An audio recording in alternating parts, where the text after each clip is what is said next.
Hi folks. In this building, as you can probably tell from the sign, there is a gay bar. I find it really funny. I don't know why I find it so funny, but for some reason I find it hilarious that the sign just says gay bar. Because I understand it's important to mention that. I mean, you wouldn't want to unexpectedly find that out after you go into the bar. You probably want to know about that before you go in, but it's not something that they usually put so explicitly or so plainly on the exterior of the bar. I don't know why I find it so funny, I just do. In St. Petersburg, there's actually a famous gay bar, but it's signified by a picture of interlocking male symbols. You know, the male symbol, that circle with the arrow sticking out of it? It has a whole bunch of those symbols in an interlocking kind of pattern. And that's how it signifies that it's a gay bar. But here in Finland, they just, you know, they just write gay bar. Why not? And since I have been, since I showed off so many bookstores in St. Petersburg, it probably would be amiss if I didn't look at some bookstores here in Finland as well. It's another windy day. I'm hoping that the wind doesn't rustle too much against my camera. Once again, I'm trying to shield the microphone from the wind a little bit, but it is pretty windy here. I think this whole area in general is just pretty windy because it's close to the Gulf of Finland. So here just down the street, by the way, the street has an awesome name. This street is Urho Kekkosen Katu. How's that for a street name? Yeah, this bookstore is called Talentum Shop. I have no idea what, I guess it's talent shop. That's not a Finnish construct at all. Bookstore in Finnish is kirjakauppa. Kirja is book and kauppa is store or shop. So, yeah, I don't know why they call it Talentum Shop, but anyway.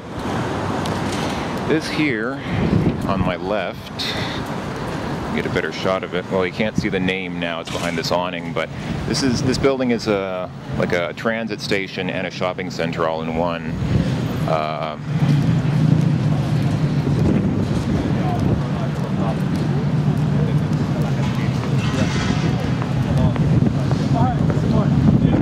There you go, it's called Kamppi.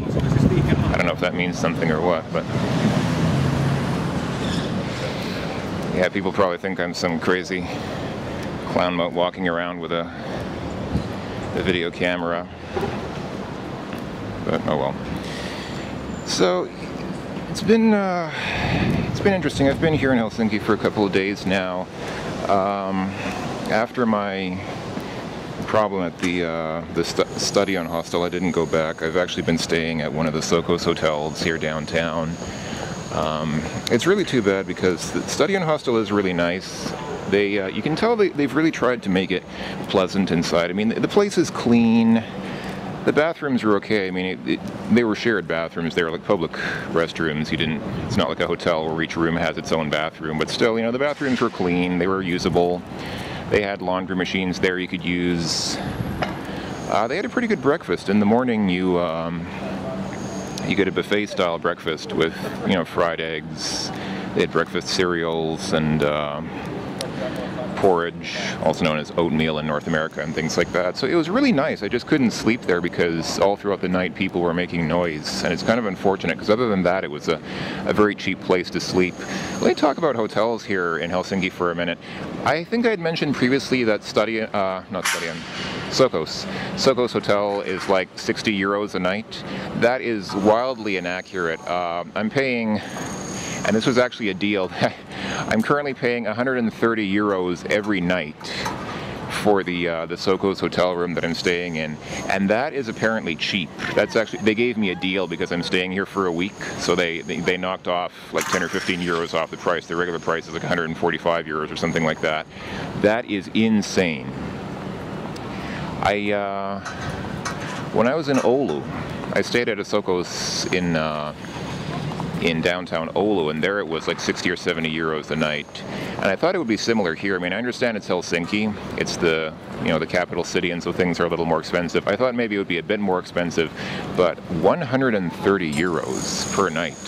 And that's the going rate. I checked, I shopped around a bunch of other hotels. I looked at Holiday Inn. They have Holiday Inn here. They have Best Western. They're all pretty much around that range, 140 or so euros per night. It's crazy. So yeah, Helsinki is an expensive city. It's actually like twice as expensive to stay in as the other Finnish towns that I've seen. And the culture is also quite different. You see a lot more English things here. In Oulu, most people speak pretty decent Finnish, and in other Finnish cities that have been in, like Tampere and places like that, you know, I mean, most people speak pretty decent English, but there are a few people who don't. You know, get outside into the more outlying areas, and there are a lot of people who speak kind of very little English or almost none at all. But here in Helsinki, I have yet to meet anyone who doesn't speak fluent English, like not just a little bit of English, but almost, some of them almost speak it without an accent. They're very good. So yeah, Helsinki. So there's another Sokos. This isn't even the one I'm staying at, but it's like a couple of blocks from the one that I'm staying at. Sokos Hotel Presidenti. There are so many Sokos hotels here downtown, it's kind of ridiculous. And they all cost about the same. I don't know what this sculpture is about, but anyhow. So yeah, so I haven't been doing much else here. Like I said, I've been here for a couple of days now, just walking around. There hasn't been a lot else to see. Most of the places are pretty plain, but Helsinki, nice city.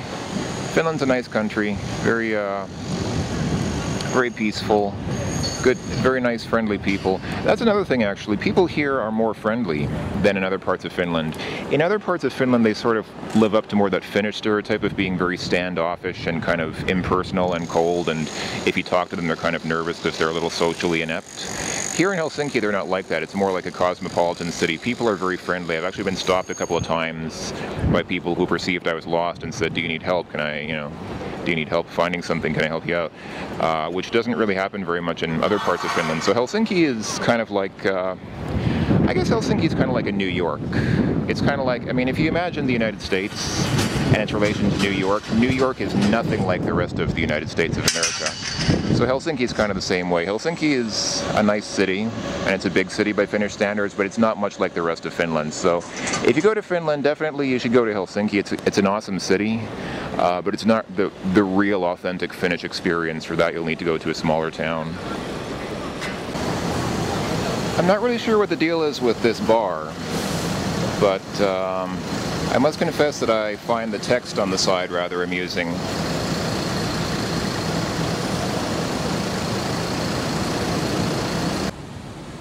So I was just kind of wandering around, and I guess I wandered into a construction site.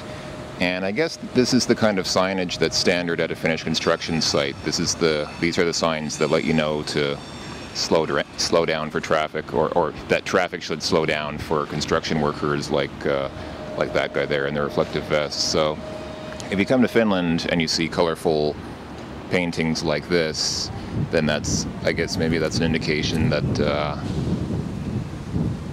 that you're in a construction zone.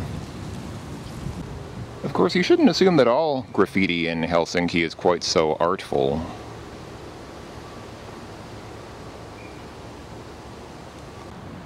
You know, it's kind of funny. Finland, and actually most European countries, do a lot to try to make themselves look nice and look beautiful, and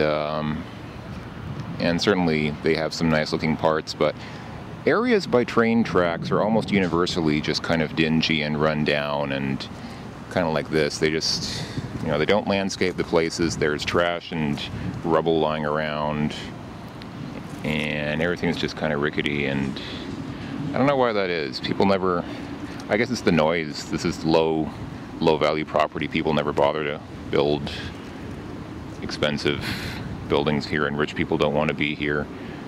They have park benches here, so you can sit on the bench and watch the trains go by. I guess that's nice.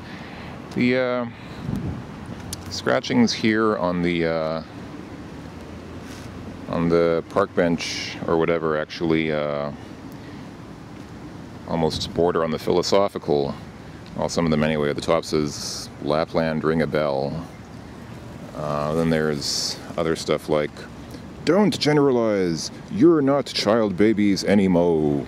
Only they haven't lived long enough to do something bad, dumbass. Request eco. Real woman is a real woman. That's right. And I don't know what that's supposed to say. Over here there's a small little fenced-in, hold on, let me get up this hill. Small little fenced-in kind of yard with a sign in front of it that says it's some kind of,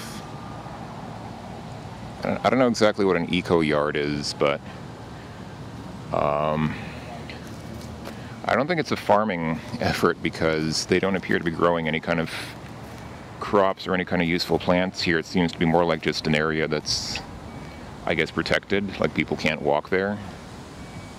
I don't really see the point because the plants growing within the fence don't really seem that different from the plants outside the fence. More Helsinki graffiti. Here's sort of a study or a profile in different types of smiley faces. There's another lone smiley face there. Even though he's alone, he seems to be brighter and happier than the other ones. I think it's kind of significant that most of the graffiti that I've seen around here has been in English. There's appreciably little Finnish language graffiti around Helsinki. There we go, hiding behind the tree, there's another red smiley face. Here's some more graffiti that sort of captures the internal struggle that's happening, I guess not only in Finland but around the world. Construction sites and car companies equals traffic equals overconsumption. Echo lever, whatever that is.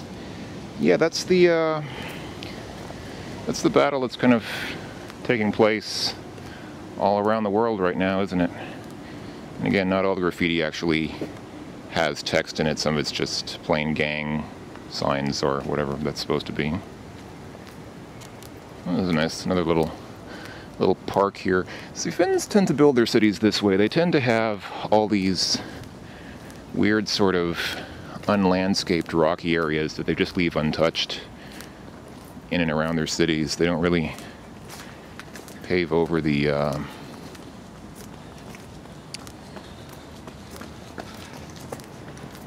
they don't feel the need to just, you know, level everything and just pave over everything, which is more typical in North America.